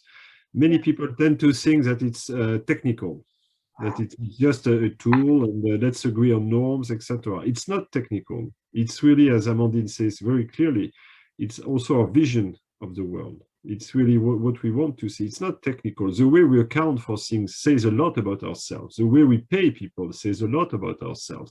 The way we discuss the fiduciary duties of the people who manage our money says a lot about ourselves, and so on and so forth. And so it cannot just be a discussion left to technicians. And I think it's very important. I remember maybe when we discuss, and again, it's maybe this audience can understand that when the European Union or the European Commission made the decisions to outsource the accounting standards to a foundation and to discuss IFRS, which are the norms that we are using today. I remember I was working for Chirac at that time, and he reacted a little too late and said, "But what are we doing?" And it was too late. And now we've made the decision to let an outside group. Don't say they are good or bad, but we have no control, or little control, on the way we account for things. And as I said, profit is an outcome. Profit is a result, but is a result designed by norms. There are many ways to calculate a profit, and we have concluded that this is the right way, and we can't change it now. We just can't change it because it's decided outside us. So I urge you, in all your career, as Volker said, you're part of a system. You can't say, I ignore what the system is doing. So we must be, we can't be eye blind to this. I mean, there are norms and visions and issues behind this. I think just because this really makes the link between Amandine and you, Bertrand, in your contribution to the school. You mentioned prosperity, Amandine, and you mentioned the extra financial reporting, extra financial norms and accounting. And this is really something for the students, something really to think about. We're trying hard right now at the school to put a bit of money together to create, if not a chair, a place where we can think about those norms and the fact that those accounting norms should not be left to the accountants, because it's about values behind. It's about the way you represent the world, and you represent it in normative tools, which then are performative. And I think, Amandine, you had a session exactly on that in your course. So I just wanted to bring that forward so that the students really know that this is one of the topics, I think, really hot for now, for Europe right now, but also for the future in the shape of the job market, that how it will be in the years when you're done with your masters and degrees and you're looking for a job. That's why I say you need to move from the mark to market to hashtag mark to planet. That's my own brand now. Yeah, you're right. It's a very good sentence. And I think on that, the good frame to think prosperity and to act in the right way. The good frame is, of course, the SDGs. And we don't talk about that tonight with Bertrand. I think it's very important to stick on that, to rethink and to do differently the way that we will create the development, the prosperity. I think it's a very good frame. We have other questions. We have one from Paul Cerruti. He says, thanks a lot for such a brilliant presentation. Mr. Badré, you said you had the chance to be at the right place at the right moment along your life to witness the evolutions of finance. For a student like us, what is to you the right place to be a witness and contribute to the finance changes in the upcoming years, institutions, companies, or movements? Well, first of all, you are at a good starting point. Being at Sciences Po today is the right place, so it's a good beginning. And then my second advice, and I'd be very happy also to hear what Amandine has to say about this. Don't make too many plans. That's my vision. Again, in a changing world, if you stick to a plan, you're likely to miss your target. And so be flexible. I will come to the conclusion of the course. Usually at the last day of the course, I ask the students to shut their eyes, think very hard of what they want to leave behind them in 40 years. What's your dream? What do you want to be remembered for? Professionally speaking, I mean, I set aside whatever you want to do with your private life, but professionally speaking.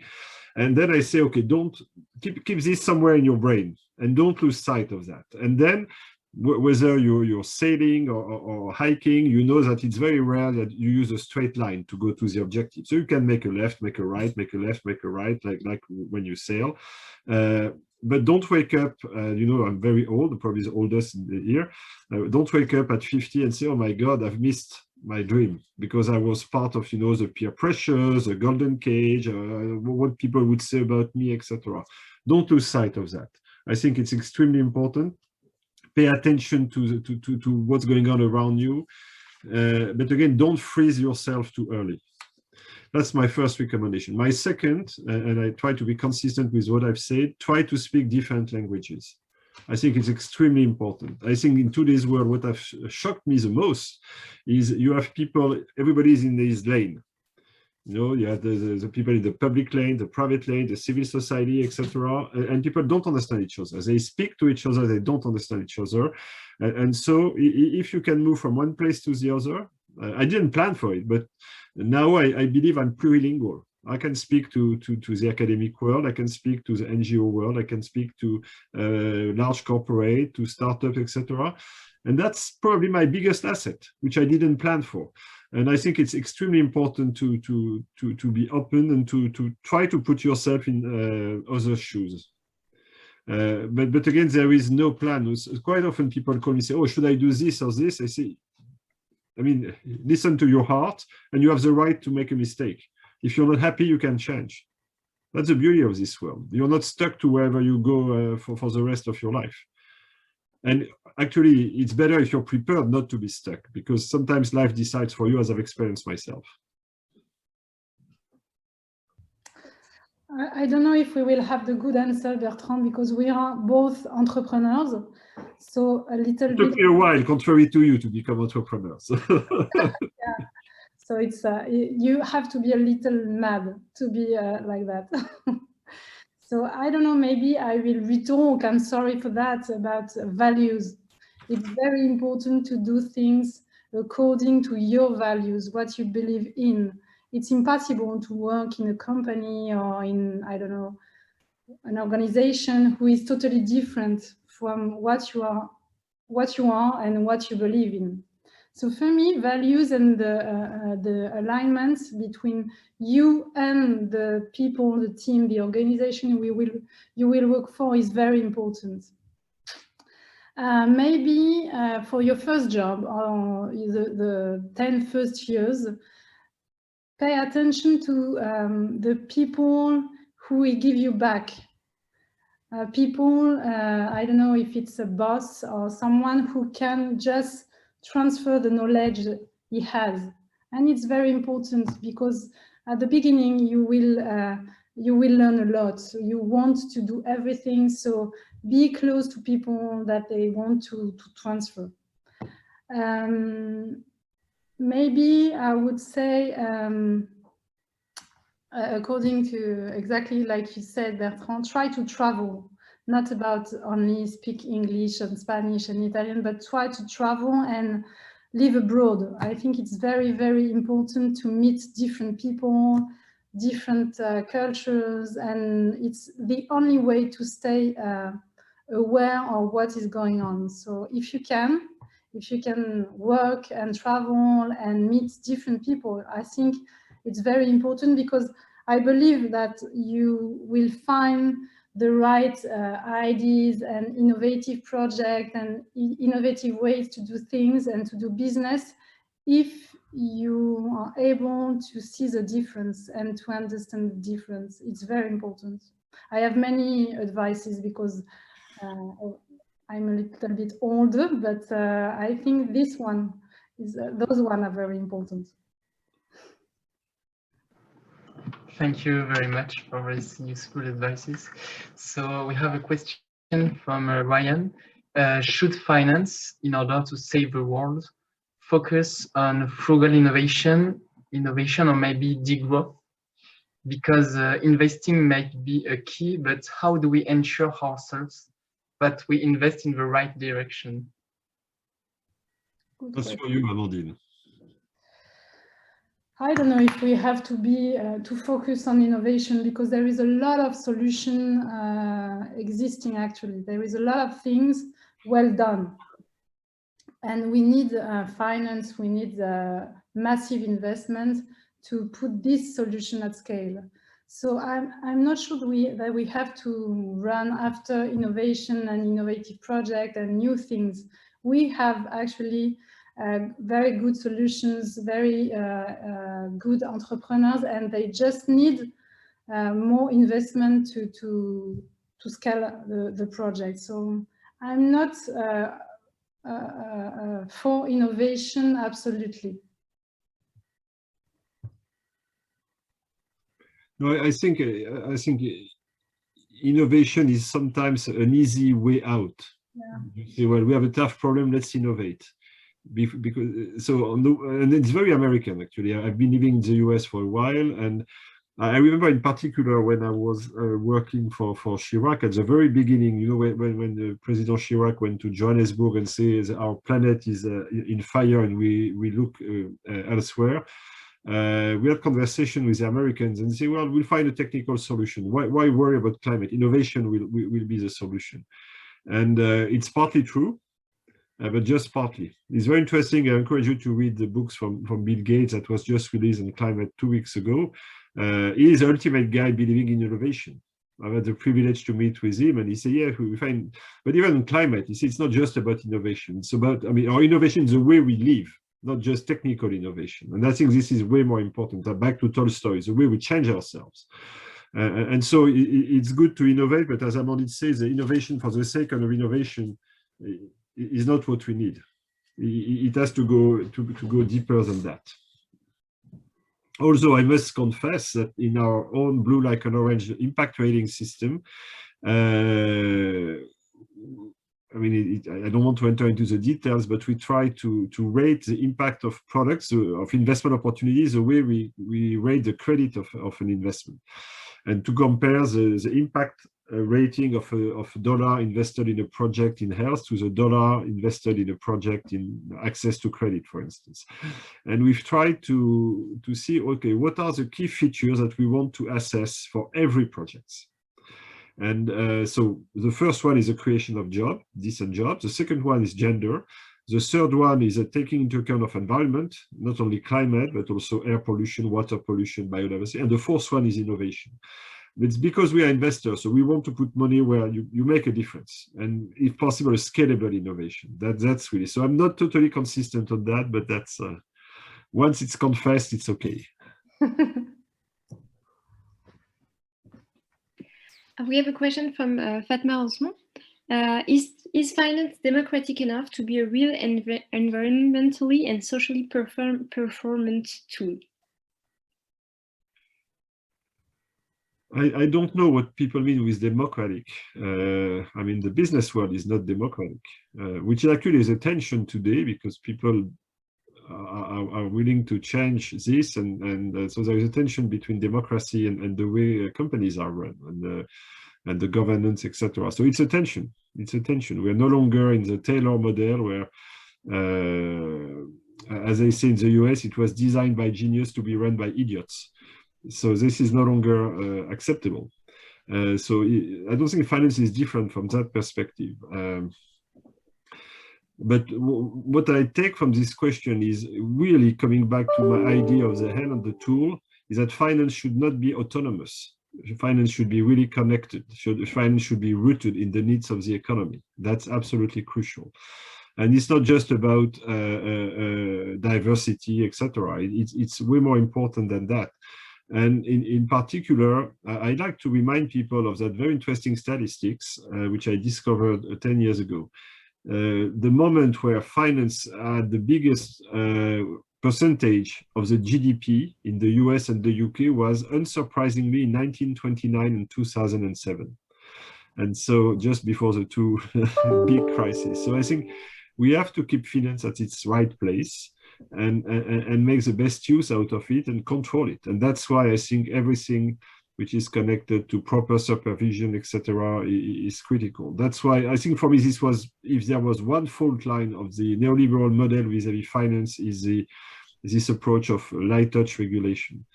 I remember a story that my mentor, Michel Candesu, you probably haven't heard about him, but he was a longest serving head of the IMF between 1987 and 2000. And he told me, I think he mentioned this in his memoirs actually, he had a meeting with Margaret Thatcher, then Prime Minister of the UK, in 1989 or 1990, to discuss the Latin American debt crisis, whatever, a big crisis. And he was explaining the bankers in the room, okay guys, the countries have borrowed too much money from you, but you've lent them too much money. So responsibilities is to a certain extent shared. And Margaret Thatcher told him, never lecture the banker because they know. And that was part of the problem. They don't always know. And that's really what it means. So you need to have some form of democratic control on finance as the way you have some democratic control on the economy. At the end of the day, if finance and economy are here to serve us, we better see how they work. Doesn't mean that you have to nationalize everything. Don't misread what I say.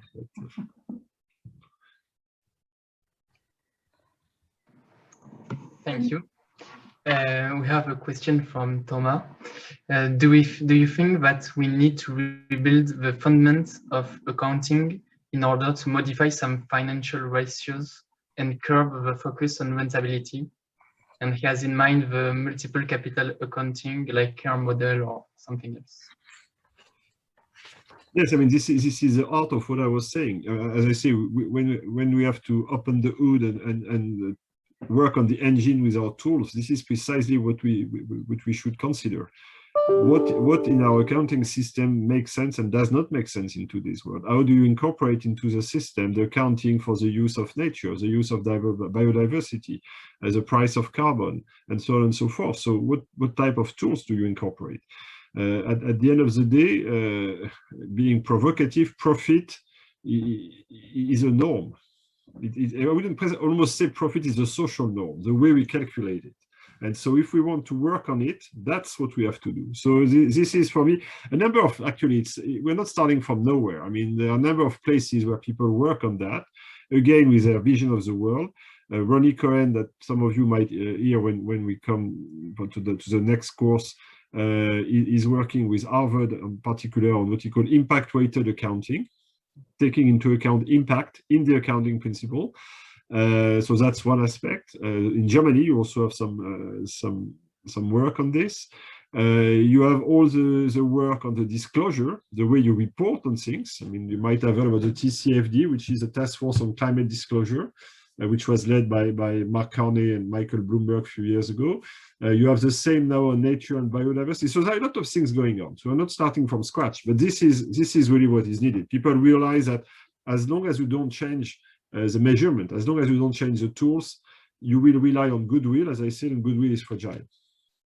I've been CFO, I've had my quarter, I think I've made like 38 or 40 quarterly accounting job. I mean, and every quarter you say, okay, how do I go to my financial results? And then this is when the norms are weighing heavily on your shoulder. You have no choice.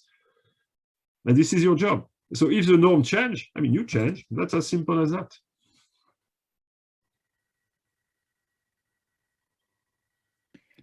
We have a last question, which is also about environmental accounting. You mentioned that a part of the solution is to change the IFRS rules. What does it concretely mean?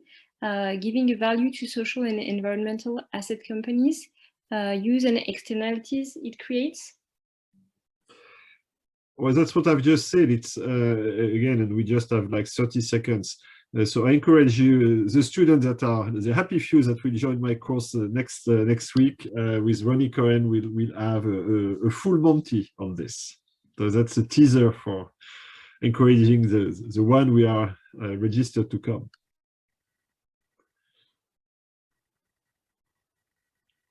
Sorry, I don't have the mic, but it's very good advertisement. Thank you.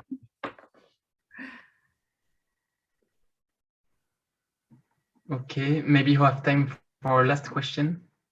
I have a call actually starting soon. Okay, so really, no, but we can take a last one, but really a last one. Okay, there is a last question from Jérôme, is how to embark China for this journey to a more sustainable world? In 1 minute, Bertrand.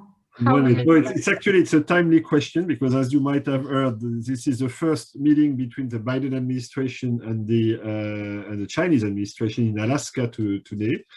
And so everybody is wondering what they're going to say. They say it's going to be freezing anyway in Alaska today, which is probably true.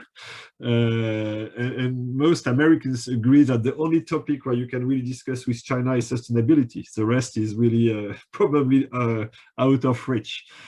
So there is a common agreement on climate, but besides that, as we'll see with the EU-China trade agreement, etc., it's very difficult. It's very difficult. And that's why I think we need to work on that, and we need really we need them. Actually, you will not make the world a sustainable world without China, but you have not to be naive, and you have to be as practical as possible. But you should not renege on what are your vision of life. I think it's at the end of the day we are discussing values. Another book that I read, I was in Sciences Po, was Huntington. So I don't know whether it applies to accounting standards. I don't think Huntington mentioned the accounting standards in his Clash of Civilization. But maybe we should add a new chapter. That might be my conclusion today.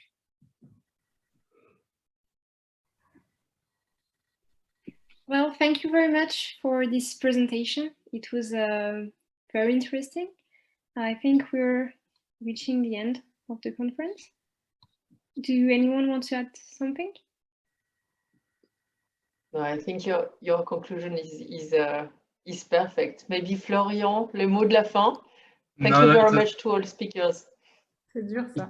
it was very, very interesting, and I'm looking forward to continuing this course next week. Good. Welcome. And we'll speak later about the topic, so be ready to be invited again. Have a good evening, everyone, and we are heading into the lockdown here, so enjoy the last few minutes. Good luck. Good luck, everybody. Oh, thank you, Amandine. Natacha, Au revoir, Amandine, au revoir Marie, au revoir Thomas, au revoir Florian. Au revoir, Bye. merci beaucoup. Bonne soirée. Bonne soirée.